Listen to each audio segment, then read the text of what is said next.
মিথিলার রাজা জনক তার কন্যা সীতার জন্য এক বিশাল স্বয়ম্বরের আয়োজন করেছিলেন। শর্ত ছিল যে বীর মহাদেবের ধনুক তুলতে ও টানতে পারবে সেই সীতাকে বিয়ে করবে। এই সময় বিশ্বামিত্র ঋষির সাথে রাম ও লক্ষ্মণ মিথিলায় এসেছিলেন।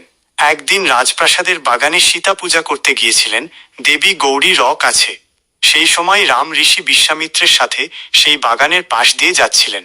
তখনই প্রথমবার সীতা রামকে দেখেন। রামকে দেখে সীতার মনে এক অদ্ভুত শান্তি ও ভালোবাসা জন্ম নেয়। অন্যদিকে রাম ও সীতাকে দেখে মুগ্ধ হয়ে যান, কিন্তু দুজনেই লজ্জায় কিছু বলেননি। পরে স্বয়ম্বর সভায় রাম মহাদেবের ধনুক ভেঙে দেন এবং তখনই সীতামালা পরিয়ে তাকে স্বামী হিসেবে গ্রহণ করেন। এইভাবেই শুরু হয়েছিল রাম ও সীতার পবিত্র প্রেমের গল্প। রাম ও সীতার এই প্রথম দর্শনের মুহূর্তটি ভারতীয় মহাকাব্যের অন্যতম সুন্দর ও রোমান্টিক একটি